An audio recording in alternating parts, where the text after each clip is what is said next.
On a seemingly ordinary afternoon on October 15th, 2024, at around 3:15 p.m., in the parking lot of an apartment complex on Highland Village Drive in Dallas, Texas, a violent act unfolded that would end one life and change others forever. Alonzo Green, a 22-year-old man, drove to this location with a purpose that stemmed from deep personal conflict. Quentin Brown, aged 36, was at the center of this conflict. The reason behind the shooting, as it often appears, was not just a sudden burst of anger, but rooted in a complicated personal relationship. Both Green and Brown were involved with the same woman, creating a classic, if tragic, love triangle. This situation had been brewing tension between the two men, leading to arguments as they both vied for the affection of the same woman. Green, consumed by jealousy or rage, or perhaps a mix of both, decided to confront Brown in a manner far beyond words. He drove to the parking lot where Brown was,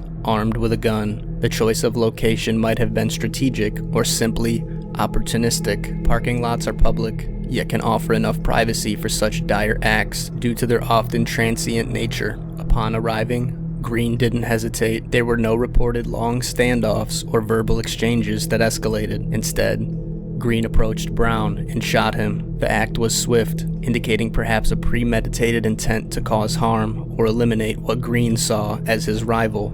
Immediately after the shooting, the scene turned chaotic. Witnesses who were likely going about their daily routines suddenly found themselves in a crime scene. Some of these witnesses called 911. Green left the scene in his silver Dodge Charger, but not before his actions were noted by those around, and his vehicle details were recorded. Quentin Brown was critically injured. Dallas Fire Rescue took him to a hospital, but despite medical efforts, Brown succumbed to his injuries. Alonzo Green didn't remain at large for long. Police, using the vehicle information and possibly other surveillance or witness statements, tracked him down. When confronted, Green admitted to detectives that he was the one who drove to the parking lot with the intention to shoot Brown. His admission of guilt was straightforward, lacking any attempt to conceal his actions or motives. This admission helped shape the legal response.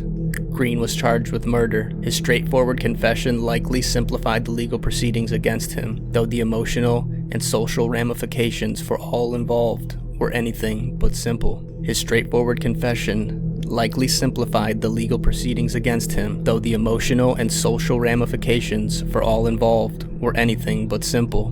While the immediate motive was jealousy over a shared romantic interest, this incident sheds light on broader themes like the impulsiveness of youth, the lethal combination of emotions and easily accessible firearms, and how personal disputes can escalate in the most public of ways. The story of Alonzo Green and Quentin Brown is tragic, rooted in emotions that many can understand.